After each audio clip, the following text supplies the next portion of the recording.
Peter et Julie menaient ensemble une vie heureuse. Mais le caractère de Julie a commencé à changer récemment. Elle est devenue agressive dans ses interactions avec Peter. Peter était compréhensif et a pensé que c'était dû à de temporaires troubles d'humeur. Mais l'humeur colérique de Julie persistait. Et elle a commencé à manquer de respect à Peter. Elle détruisait délibérément leur relation sans raison apparente. Peter lui a parlé gentiment. Et lui a rappelé leurs beaux souvenirs ensemble. Mais Julie est devenue encore plus désagréable. Peter a commencé à l'éviter. Et à la traiter avec un peu de froideur. Pour qu'elle se rende à la raison. Mais le comportement de Julie n'a fait que s'aggraver. Et elle a commencé à poursuivre Peter en lui criant dessus. En anglais, je te hais. Je ne t'écouterai pas. En anglais, tu ne veux rien dire pour moi. Elle ne lui a pas laissé une chance de l'éviter. Et leur relation est devenue en danger. Peter s'est retenu. Pour ne pas se laisser emporter à son tour par la colère. Car il aime Julie. Et il ne veut pas que leur relation se termine. Il veut juste qu'elle cesse cette rébellion. Pendant qu'il gardait son calme et que Julie lui criait dessus. Il lui frappa les bras par ses mains. Il la secoua et lui dit, en anglais, ça suffit. En anglais, arrête Julie, je t'en supplie, ça suffit. À ce moment, Julie se mit à pleurer et se jeta dans les bras de Peter. Il la calma et essuya ses larmes. Julie s'est calmée par la suite. Et ils retrouvèrent leur vie heureuse. Cette scène romantique entre Peter et Julie correspond, en fait, à ce que la charia, loi islamique, propose. Comme solution exceptionnelle face aux situations extrêmes qui peuvent survenir. Dans certaines familles. Et la scène terrifiante d'Abou Zahabal et Fetiya correspond à ce qui se passe réellement en Occident. En dehors d'Hollywood. Et c'est la scène vers laquelle mènent les relations amoureuses illicites. Mais quand l'islam n'est pas appliqué au niveau des États, ni au niveau de la communauté musulmane, et que les diables, humains et djinns, travaillent jour et nuit pour souiller l'image de l'islam en faveur de la jaïliya, ère d'ignorance pré-islamique, moderne. Les notions sont alors inversées. Et les images mentales deviennent à l'opposé de la réalité. Nous sommes ici aujourd'hui pour réveiller les musulmans. Mari et femme. Et non pour défendre des pratiques déviantes chez certains musulmans. Ni pour comparer les mœurs des musulmans avec celles des autres communautés. D'ailleurs, si nous faisions cette comparaison, et malgré tous nos défauts, nous ne trouverons pas qu'ils sont meilleurs que nous. Néanmoins, nous sommes ici aujourd'hui pour définir ensemble la procédure islamique correcte et réaliser la beauté de notre religion. De cette façon, lorsque nous essayerons de résoudre nos problèmes, nous ne le ferons pas en imitant de l'Occident ou l'Orient, mais en retournant vers les paroles de notre Seigneur et la sunna de notre prophète sur lui la paix et le salut. Venez, frères et sœurs. Reprogrammons nos psychés. Débarrassons-nous de toute image mentale accumulée et infiltrée dans notre subconscient, à travers les années, par les médias, les mauvaises pratiques dans nos sociétés, et par les films et les chansons irréalistes. Puis nous verrons ensemble ce qui est de l'islam, et ce qui est de la jaïliya en ce qui concerne le fait de frapper la femme. Le repère de l'islam est préservé dans les versets et les hadiths. Et c'est de ce repère que nous allons parler, non pas des musulmans qui s'en sont écartés dans l'islam, et comportez-vous convenablement avec Marouf, envers elle traduction des sens du Coran 4h19. Votre Seigneur vous ordonne de bien traiter votre femme et de vous comporter envers elle avec Marouf. Que signifie Marouf? Demandez à notre mère Aïcha qu'Allah l'agrée. Qui a dit de son mari sur lui la paix et le salut? Son caractère était inspiré par le Coran. Demandez-lui de vous dire les beaux gestes qui ont rempli leur vie et dont nous avons mentionné des dizaines dans l'épisode. Nada se plaint à Aïcha. Le fait de donner à manger à votre femme avec votre main est une sunna, tradition prophétique. Notre prophète sur lui la paix et le salut a dit: tu ne dépenseras rien sans en être récompensé, tu seras même récompensé pour la bouchée que tu auras mise dans la bouche de ta femme. Sahih al-Bukhari. C'est-à-dire lui donner à manger de votre main. Le fait de boire du même verre que votre femme se rapproche de ce que faisait le prophète. Sur lui la paix et le salut. Quand Aïcha était indisposée et qu'elle buvait d'un verre, le prophète prenait le verre et mettait sa bouche là où elle avait mis la sienne pour boire. La froideur dans les relations familiales n'est pas de l'islam. L'aridité vécue par de nombreux couples n'est pas de l'islam. Alors quand vous voulez faire une comparaison, je vous prie de comparer avec l'islam tel qu'il est dans le Coran et la Sunna. Pas comme il est appliqué par les musulmans. Dans l'islam, elles ont des droits équivalents à leurs obligations. Conformément à la bienséance, traduction des sens du Coran 1, 228. Vous, femmes, avez des droits envers votre mari comme il en a envers vous. Il doit se faire beau pour vous, considérer vos sentiments. Et ne pas vous trahir, tout comme vous le lui devez aussi. Telle est la base dans les relations conjugales. Bon, disons qu'une certaine femme s'est mal comportée. L'islam vient rappeler aux maris de préserver leur affection et d'être patient. Et comportez-vous convenablement envers elle. Si vous avez de l'aversion envers elle durant la vie commune, il se peut que vous ayez de l'aversion pour une chose. Ou Allah a déposé un grand bien. Traduction des sens du Coran 4h19. Si la femme s'emporte et continue à détruire son foyer. Honorable femme, que veux-tu? Je ne veux plus de toi. Alors, qu'elle se sépare de lui. Qu'elle lui rende une partie ou la totalité de la dot et qu'il divorce. Le mariage n'est pas une prison sans échappatoire. Si elle ne veut pas mettre fin à son mariage avec une contrepartie financière, et qu'elle insiste à rendre la vie difficile, le mari a donc le choix de divorcer. Un divorce réfléchi avec des conditions détaillées. Choisi comme solution et non par vengeance. Et même le divorce doit être avec bienveillance. Le divorce est permis pour seulement 2 fois. Alors, c'est soit la reprise conformément à la bienséance, ou la libération avec gentillesse. Traduction des sens du Coran 1, 229. C'est-à-dire, la relation avec la femme doit rester dans le cadre de la bienséance et de la gentillesse. Donnez-leur jouissance d'un bien et libérez-les par un divorce sans préjudice. Traduction des sens du Coran 33, 49. L'islam est plaisant en tout. Même en temps de désaccord. Même si votre femme vous a fait du tort et vous a offensé. Vous devez mettre fin à votre relation avec bienveillance et plaisance. Non pas comme les nombreuses déceptions répandues. Malheureusement, parmi les musulmans. Avec toute forme d'abus pendant le divorce. De la part des conjoints et de leur famille. Si le mari n'arrive pas à mettre fin à cette relation, car il entend la parole de notre Seigneur exalté soit-il. Et n'oubliez pas votre faveur mutuelle. Traduction des sens du Coran 2, 237. Il se rappelle les beaux souvenirs qu'il a eus avec sa femme. Il s'inquiète pour leurs enfants et a peur qu'ils soient séparés. Et il s'inquiète aussi pour sa femme qu'elle soit prise de remords. Après avoir ruiné son foyer de ses propres mains. C'est là qu'interviennent les solutions islamiques. Les femmes vertueuses sont obéissantes à leur mari. Et protègent ce qui doit être protégé, pendant l'absence de leurs époux. Avec la protection d'Allah. Traduction des sens du Coran 4h34. Ceci est la norme. C'est ce qui est considéré comme une vie conjugale normale dans l'islam. Une femme décente et vertueuse qui se protège elle-même et protège sa maison. En l'absence de son mari. Certes, mais il y a toujours des exceptions. Et quant à celle dont vous craignez. La désobéissance. Traduction des sens du Coran 4h34. Quand il y a des actes de désobéissance dont on craint les conséquences. Rébellion, préjudice et non-respect envers l'institution de la famille. Quelle est la solution? Exhortez-les. Traduction des sens du Coran 4h34. N'avez-vous pas vu Peter reprocher à Julie son comportement? Le mari exhorte sa femme et lui rappelle le droit d'Allah. Et les effets de sa rébellion sur tout le monde. Éloignez-vous d'elle dans leur livre. Traduction des sens du Coran 4h34. Il n'établit pas de relation sexuelle pour éviter son harcèlement. Et limiter le mal? Et parce qu'il est obligé de se montrer froid en quelque sorte. Si rien de cela ne marche, que faut-il faire? Et frappez-les. Traduction des sens du Coran 4h34. Frapper pour se venger et évacuer sa colère? Non, cela est interdit à l'unanimité des savants. Car même la correction physique a ses normes, ses règles de bienséance. Sa convenance et son élégance, comme pour le divorce. N'avez-vous pas entendu les paroles de votre prophète sur lui la paix et le salut?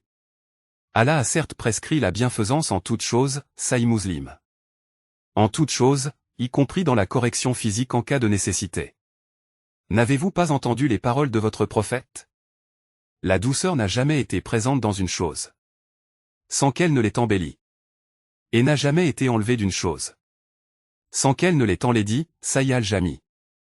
Même la correction physique en cas de nécessité doit être accomplie avec douceur. Alors, qu'est-ce qu'on entend par les règles d'une correction physique élégante, douce et bienveillante? Tout d'abord, vous trouverez dans la vie pratique du prophète des dizaines de situations témoignant des gestes aimables dans ses interactions. Cependant, vous n'y trouverez pas de façon de frapper son épouse. Car le prophète sur lui la paix et le salut. Comme rapporté par son épouse Aïcha, jamais le messager d'Allah sur lui la paix et le salut, n'a frappé de sa main l'une de ses femmes. Ni un serviteur, et jamais il n'a frappé de sa main quiconque. Sauf lorsqu'il combattait dans le sentier d'Allah. Saïd, Takrij Musnad. Mais le prophète, sur lui la paix et le salut, a défini des limites de cette correction qu'il est interdit de dépasser.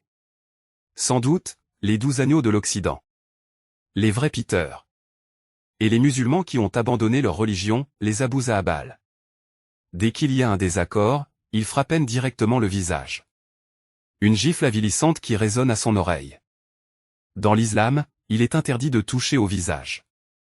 Notre prophète, sur lui la paix et le salut, a dit « Que tu ne la frappes pas au visage. Que tu ne l'enlaidises pas, et que tu ne te détournes d'elle qu'au foyer. » Al-Sayya al-Mousna, authentifié par Al-Wada'i et Ahmad Shakir. Son visage témoigne de son honneur, et le but n'est pas de la déshonorer, mais de mettre fin à sa rébellion et la sauver de son erreur. Que tu ne l'enlaidises pas, c'est-à-dire. Il t'est interdit de lui dire, qu'Allah t'enlaidisse. C'est-à-dire, qu'Allah te rende laide. Non, c'est interdit. Au messager d'Allah.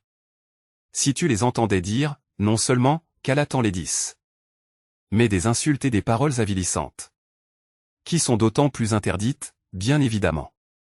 Sans parler de ceux qui insultent les parents et la famille de leurs femmes. Et les lourdes déceptions qui ont lieu. Et dont l'islam est innocent. La correction physique citée dans le verset n'est pas celle d'un homme hors de lui-même, mais d'un homme équilibré et sage ayant le contrôle de ses nerfs, qui met fin au mauvais comportement par cette correction. Notre prophète a dit, et que tu ne te détournes d'elle qu'au foyer. C'est-à-dire, il ne vous est pas permis de la punir en quittant le foyer. Mais elle me harcèle et ne me laisse pas tranquille. Même dans ce cas, il existe d'autres options pour résoudre le problème. Mais l'option de l'abandon en quittant le foyer entraîne chez votre femme un sentiment de solitude et agrandit le fossé entre vous. Bon alors, est-il permis que la correction physique soit douloureuse pour la discipliner? Non, jamais. Notre prophète sur lui la paix et le salut a dit. À moins qu'elle n'ait commis une turpitude prouvée. Et si elles le font, alors éloignez-vous d'elles dans leur lit. Et frappez-les non douloureusement. Et si elles arrivent à vous obéir, alors ne cherchez plus de voix contre elles. Jugé par Al-Tirmidhi comme beau et authentique. Donc, sur le visage c'est interdit, avec avilissement et insulte c'est interdit. Avec des coups douloureux c'est interdit. Et quand le mari est furieux et perd le contrôle de lui-même, c'est interdit. Que reste-t-il alors? Il reste la manière de laquelle Peter a frappé Julie. Alors, quel est l'intérêt de cette correction? Si ce n'est pas pour les représailles ni la vengeance? L'intérêt est qu'elle se rende à la raison et cesse sa rébellion. Bon, si cela est accompli, est-il permis au mari de continuer? Ne serait-ce que par un petit coup sur les bras comme a fait Peter? Évidemment que non, car le but a été accompli. Si elles arrivent à vous obéir, alors ne cherchez plus de voix contre elles. Car Allah est certes, haut et grand en traduction des sens du Coran 4, 34. Dès que le but est accompli, il vous devient interdit de lever la main sur elles. Et rappelez-vous qu'Allah est haut et grand, capable de lui faire justice de toi ici-bas ou dans l'au-delà. Par la suite, la relation revient à la convenance, la bienfaisance, la bonne entente et les beaux gestes. Que le messager de la bonté Mohammed, sur lui la paix et le salut nous a appris. Ce sont les principes indiqués par le Coran et la Sunna. Les savants musulmans ont-ils eu, dans les siècles précédents, la même compréhension des textes? J'aurais pu vous apporter des citations de savants respectés, mais qui ne représentent pas la majorité. dans lesquels ils soutiennent l'interdiction de frapper, ou son autorisation seulement dans certains environnements sociaux. Sans d'autres. Mais il n'est pas de nos principes d'apporter des opinions en accord avec les caprices des gens comme si on leur cachait quelque chose. Nous allons plutôt mentionner ici quelques citations de savants que nous pensons représenter la majorité des avis de juristes d'écoles juridiques respectés. Ibn Shah, l'un des juristes malikites, a dit dans « Le collier des joyaux », s'il conjecture qu'elle ne cessera probablement la désobéissance que par des coups terrifiants, il ne sera même pas permis d'exécuter la correction physique à la base. Il ne sera même pas permis d'exécuter la correction physique à la base. Cela signifie s'il n'y avait que les coups terrifiants qui fonctionneraient avec elle, le mari ne serait pas autorisé à la punir, ni par une correction terrifiante ni par une correction inférieure. Parce qu'il n'est pas question de punir ou d'évacuer sa colère, mais plutôt de discipliner la personne en faute. Si elle ne va pas être disciplinée, alors il n'y aurait pas d'intérêt à frapper. Il lui est donc interdit de frapper. Alors, quelle est la solution? Il existe d'autres options. Envoyez alors un arbitre de sa famille à lui. Et un arbitre de sa famille à elle. Traduction des sens du Coran 4h35. Il est possible de divorcer, de casser le mariage, moyennant une contrepartie financière, mais frapper? Non. Tant que la correction légitime ne fonctionnera pas. Et Ibn Arafa, des Malikites, a dit dans « Le grand éclaircissement ». S'il affirme ou conjecture l'absence d'intérêt de l'abandon, qu'il la frappe s'il en affirme ou conjecture l'intérêt, pas s'il en doute. Autrement dit, il lui est permis de frapper s'il conjecture avec forte probabilité, ou s'il est certain que ce sera utile, pas s'il le soupçonne. Ceci en ce qui concerne l'école juridique malikite. Quant au Hanbalite, Al-Baouti a dit dans « Kashf al-Kina ». Et il vaut mieux ne pas la frapper pour préserver l'affection. C'est-à-dire, même si elle a mérité la correction, il vaut mieux ne pas la frapper. Des Chaféites, Ibn Hajar al-Haytami a dit dans « Tufa al-Mutaj ». Mais s'il sait que ce n'est pas bénéfique, alors c'est interdit. Autrement dit, mes frères et sœurs, tout le monde parle d'une correction physique consciente et disciplinaire, ayant pour seul but de corriger l'erreur et de préserver le foyer et la relation entre les époux. Bon, et si la femme violait non seulement le droit du mari, mais aussi le droit d'Allah, exalté soit-il? Ibn Hani a demandé à l'imam Ahmad ibn Hanbal si un homme peut frapper sa femme parce qu'elle n'accomplit pas la prière? L'imam Ahmad a répondu, oui, qu'il la frappe doucement. Et non douloureusement, peut-être qu'elle y retournera.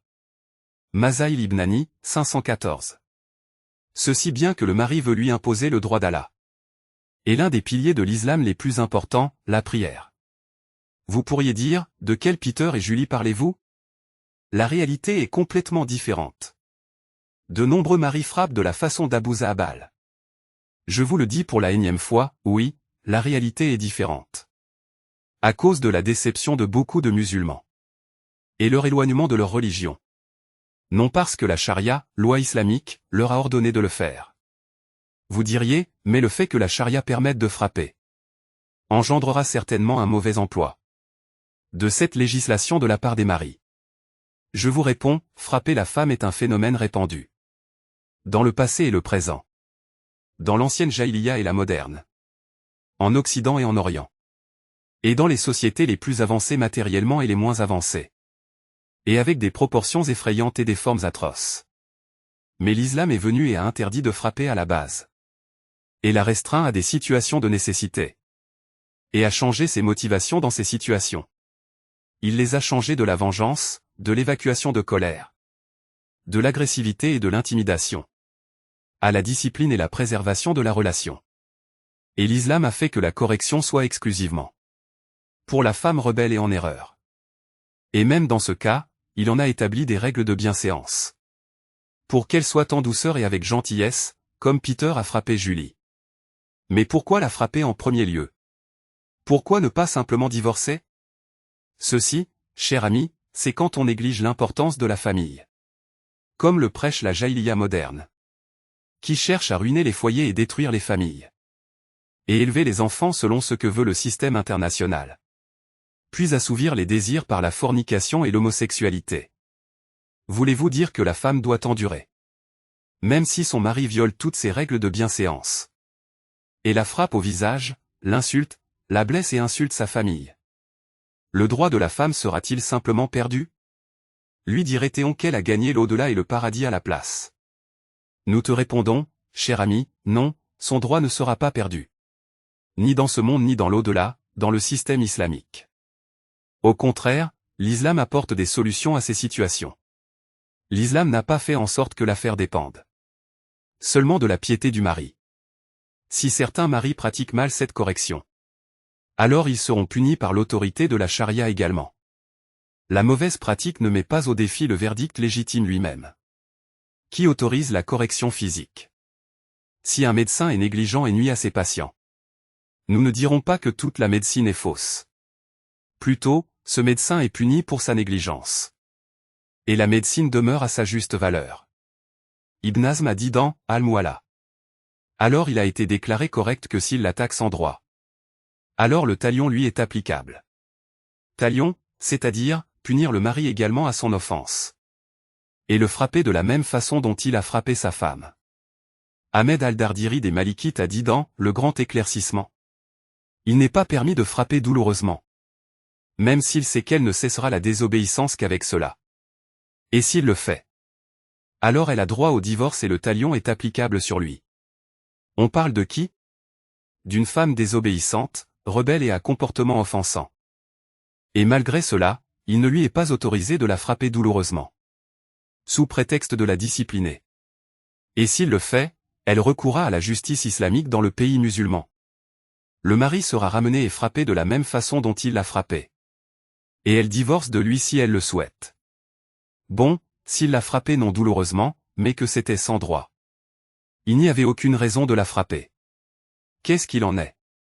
Al-Dusuki des Malikites a dit. S'il est prouvé qu'il a transgressé contre elle, le juge le réprimande puis le frappe lorsqu'elle ne veut pas divorcer de lui. Mais plutôt le réprimander et rester avec lui. Ça signifie que la femme consulte le juge. Et lui dit, mon mari m'a frappé sans droit. Le juge fait une enquête et trouve sa déclaration correcte. Ce jeune mari n'est pas raisonnable et il ne sait pas pratiquer la kiwama, autorité et responsabilité de l'homme envers la femme. Il transgresse même. Et lui dit, je suis ton mari et c'est mon droit. Alors qu'il ne comprend ni son droit, ni celui de sa femme. Ni sa religion non plus. Le juge demande à la femme. Alors ma fille, veux-tu divorcer de lui? Non, je veux rester avec lui. Mais je veux qu'il soit puni parce qu'il m'a fait du tort. Le juge le réprimande dans ce cas. Puis le frappe, et lui dit, va, mon garçon. Comprends d'abord ta religion avant de frapper. Et sache que celui qui frappe sa femme et s'efforce contre elle de cette manière est quelqu'un qui manque de virilité. Et si le mari frappe sa femme, et que chacun des deux raconte les faits en sa faveur, Al-Dusuki a dit. S'il la frappe et qu'elle prétend l'hostilité, et lui prétend la discipline, c'est elle qu'il faut croire. Et le juge lui applique alors sur lui le tazir, sanction discrétionnaire, pour cette hostilité. Cela signifie que s'il est prouvé que le mari l'a frappé, et qu'il dit, je l'ai frappé pour la discipliner d'un péché. Et elle dit, non, il a transgressé. Il faut la croire elle, et il se peut qu'il reçoive quelques coups de tazir. Mais ce sujet est objet de différends. Par exemple, Abdussalam Sanoun des Malikites a dit. Dans ce cas, le témoignage des voisins des époux est demandé. Et s'il est prouvé que cette transgression se répète, le mari est alors puni et emprisonné. Et Badr al-Din al-Aini des Hanafites a indiqué que si la femme porte plainte que son mari la frappe, alors elle a le droit que son mari l'héberge au voisinage de gens pieux qui témoigneront en sa faveur. Et le juge réprimandera le mari s'il transgresse contre sa femme. Cela signifie que des mesures spéciales sont prises. Notamment le déménagement, pour garantir le droit de la femme. Il en va de même pour les paroles de Mohammad ibn Jamal al-Kourchi des Malikites. Celle qui a été frappée douloureusement par son mari a le droit de divorcer de lui d'un seul coup. Car le prophète sur lui la paix et le salut a dit. Ne faites pas de mal. Et ne rendez pas le mal par le mal. Al-Albani, authentique. Et après tout ça, certains perroquets viennent vous dire. La jurisprudence islamique à travers l'histoire était une jurisprudence machiste en faveur de l'homme. Et il faut la renouveler. Allez demander, s'il vous plaît, à n'importe qui de ces personnes. Si elle sait quoi que ce soit de ces citations. De savants que nous avons mentionnés. Pour que vous sachiez à quel point la répétition. Avec ignorance comme des perroquets est nuisible. Mais la base dans les relations conjugales n'est-elle pas la discrétion?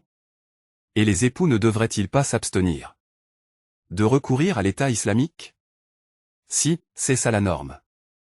Il est aussi de base que la correction physique soit rarement utilisée. Et que les maris soient sages, des lions en défense de la religion. Et miséricordieux envers leurs femmes. Et en principe. Envoyez alors un arbitre de sa famille à lui. Et un arbitre de sa famille à elle. Traduction des sens du Coran 4h35. Devrait résoudre le problème s'il s'aggrave. Car les familles ne manquent pas de personnes raisonnables. Mais le système islamique intégral gère toutes les situations. Et n'autorise à personne de faire du tort à personne. Et il ne laisse pas la femme à la merci du mari s'il ne craint pas Allah à son égard. Certes, Allah commande l'équité, la bienfaisance et l'assistance aux proches. Et il interdit la turpitude. L'acte répréhensible et la tyrannie. Traduction des sens du Coran 16, 90. La tyrannie ou l'injustice. Et la parole de ton Seigneur s'est accomplie. En toute vérité et équité. Traduction des sens du Coran 6, 115. Mais, mon frère, nous ne vivons pas dans des pays islamiques qui établissent la loi d'Allah. Et si l'homme frappe la femme, son droit pourrait être perdu. C'est correct à 100%.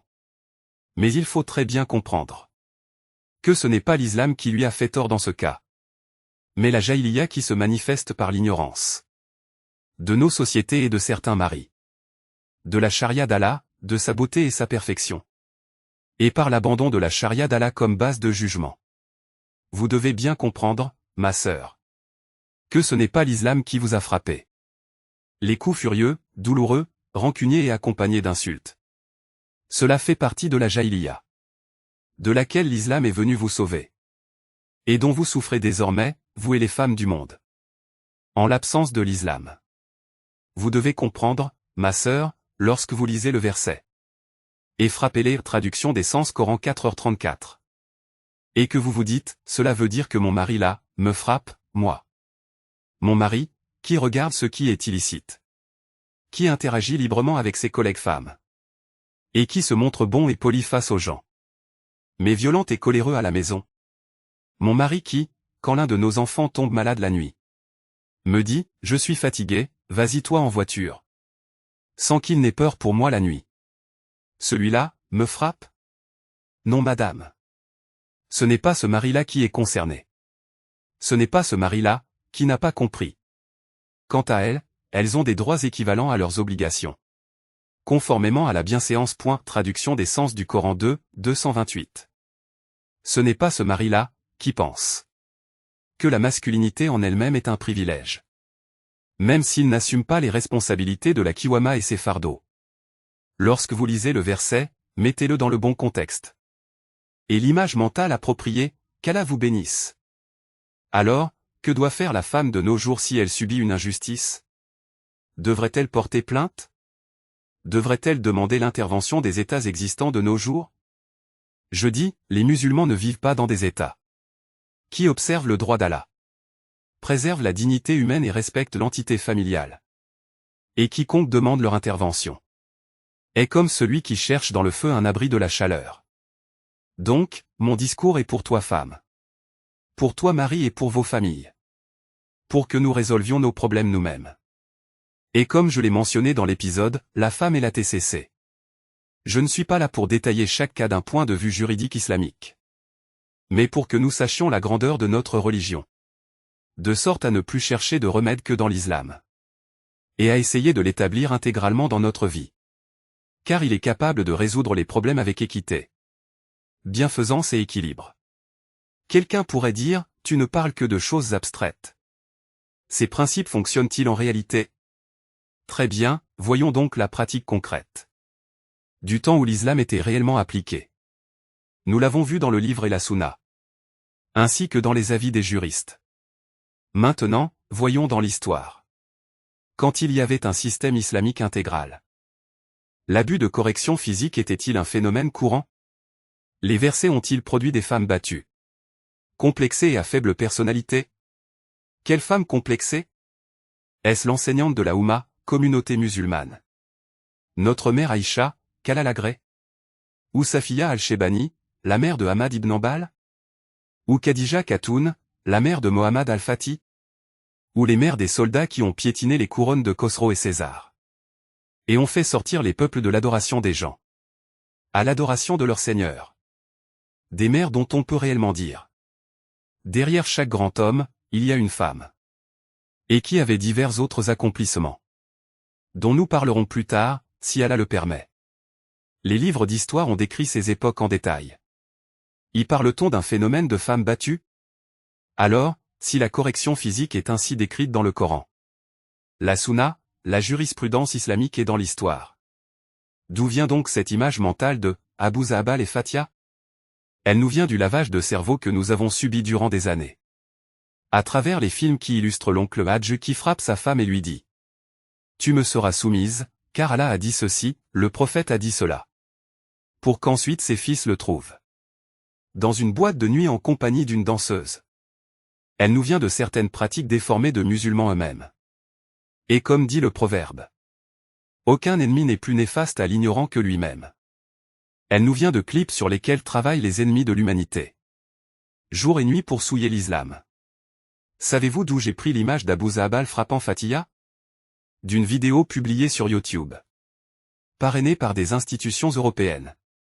Et le clip encourage la fille musulmane, sexuellement attirée par des filles comme elle, à se rebeller contre sa famille musulmane, et à contacter les responsables qui la protégeront de son méchant père, et lui permettront de vivre en sécurité avec son amante homosexuelle, lesbienne comme elle. Des sociétés dans lesquelles les femmes sont devenues psychologiquement tordues. Elles sont devenues complexées à cause de l'humiliation, du mauvais traitement, des viols, et du harcèlement sexuel que l'homme fait subir à la femme dans leur société. Elles ont alors développé des complexes de féminisme. Et elles ont eu recours à l'homosexualité pour boycotter le sexe masculin. Et elles veulent te transmettre leurs complexes à toi, musulmane, et te rebuter de ta religion.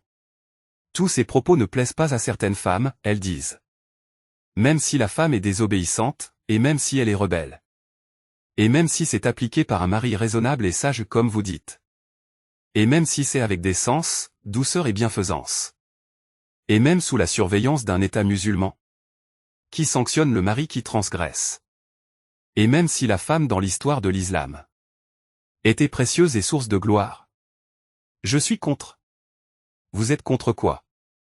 Le mari n'a aucun droit de frapper sa femme. Et c'est une injustice envers la femme. Nous lui disons, oui. Le verset vous blesse. Parce que vous vous mettez dans la catégorie de femme dont on craint la désobéissance. C'est comme si vous disiez, non. Je veux me rebeller. Et ruiner mon foyer sans que personne ne m'arrête. Comme celui qui dit, je veux voler et boire de l'alcool. Et je refuse la charia qui me punirait pour cela. Celui qui se sait coupable croit toujours qu'on parle de lui. Ne voyez-vous pas, madame, que vous êtes alors toujours sous l'influence des stéréotypes et des complexes mentaux? Ou alors, que vous vous auto-déifiez en quelque sorte? Comme nous l'avons expliqué dans l'épisode précédent. Sur l'autodéification de la femme. Non. La femme ne peut être ni frappée ni punie. Ni touchée, peu importe ce qu'elle fait de mal. Comme si elle était une divinité non responsable de ses actions. Cette femme autodéifiée est la même qui était en harmonie. Et aux yeux pleins de larmes, devant la scène de Peter et Julie. Et elle souhaitait peut-être même être à la place de Julie. Pour que le beau Peter la secoue. Et lui dise. En anglais, ça suffit, Julie. Arrête, je t'en prie. Et il se peut même qu'elle ne proteste pas si Peter la giflait. Sous prétexte que tout ce que fait mon bien-aimé est acceptable, est acceptable. Les jeunes hommes et femmes qui n'ont pas apprécié que je coupe les moments romantiques de la scène de Peter et Julie n'étaient pas très soucieux de la relation de Peter et Julie et si elle était licite ou illicite. Bien au contraire. Vu que l'image du mariage a été déformée chez beaucoup de nos jeunes Ils auraient peut-être plus sympathisé avec une scène d'amant qu'avec une scène d'époux. Faites attention jeunes hommes et jeunes femmes. Les relations illicites sont laides, hideuses, odieuses. Elles sont simplement embellies par des choses non relatives. Des ornements du diable. La beauté de l'acteur et de l'actrice, le maquillage et la musique. Quant à l'illicite lui-même, il est très laid et odieux. Vous pouvez, même si vous êtes moins beau, rendre votre vie belle, douce et pleine de bienfaisance et de romantisme licite. Si vous suivez les enseignements de votre prophète sur lui la paix et le salut. Le vrai Peter et la vraie Julie. Leur histoire ne se termine pas une petite secousse, suivie d'une étreinte comme dans les films. Mais les vraies fins sont ce dont nous vous avons parlé. Dans l'épisode, la libération de la femme occidentale. Selon les statistiques officielles occidentales. Quand Julie devient moins belle. Ou lorsqu'elle tombe enceinte d'une relation illicite avec Peter.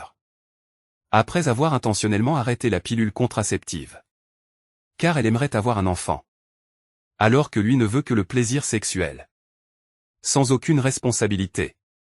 Ou lorsque Peter découvre qu'elle le trompe avec un autre. Ou quand Peter est ivre. Ou sous l'effet du cannabis ou de drogue. À ce moment, il ne la secouera pas doucement et raisonnablement. Mais il l'attaquera avec des coups de poing et de pied. La boxe romantique que Hollywood vous cache. Les statistiques officielles que nous avons rapportées disent qu'une femme sur 4 subit une violence extrême de la part de son partenaire intime. Mais qu'en est-il du pourcentage de femmes qui subissent une gifle après l'autre et se font insulter et humilier sans que les choses aboutissent à une violence extrême?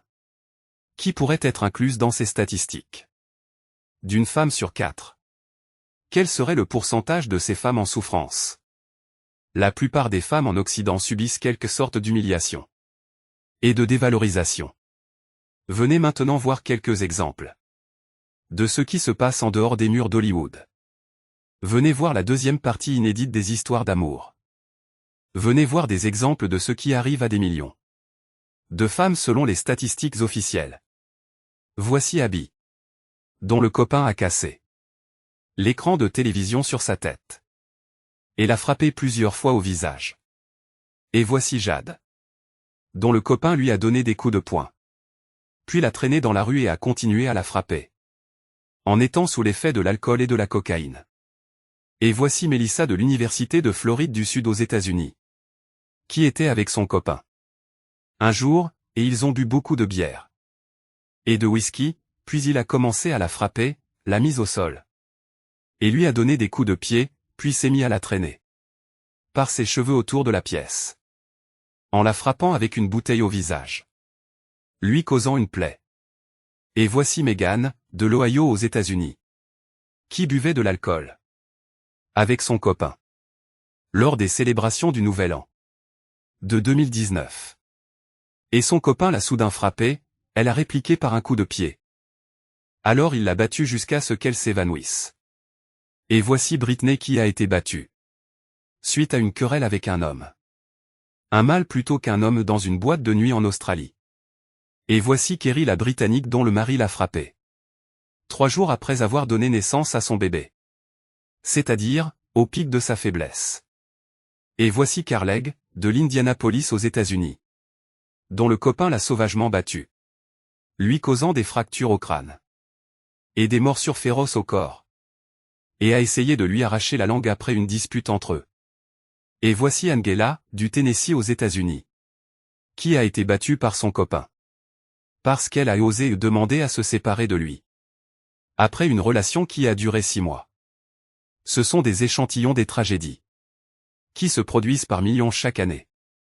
La sœur à qui j'ai demandé de collecter ces photos et en rédiger un résumé m'a dit, j'étais à peine capable de collecter ces cas-là. Et je ne peux plus regarder ces atrocités.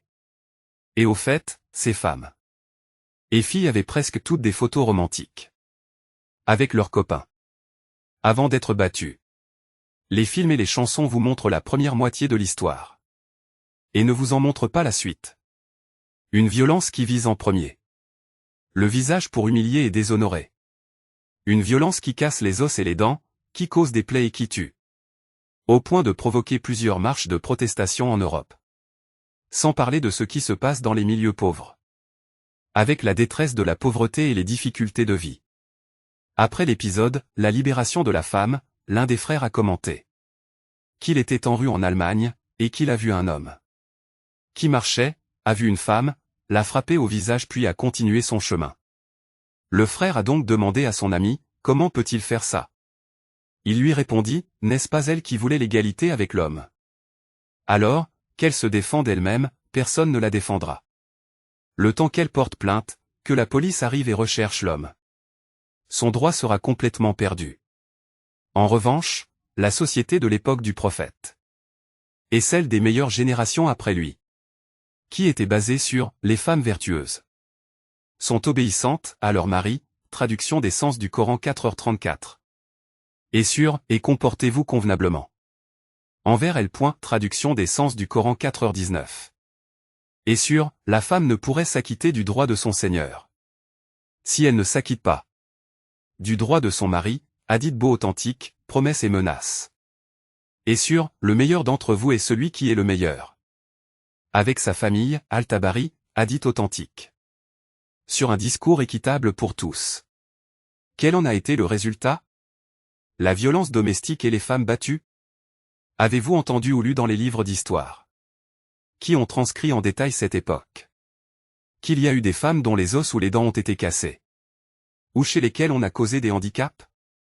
Comme cela arrive chez les malades qui insultent notre religion et prétendent vouloir sauver la femme de l'islam.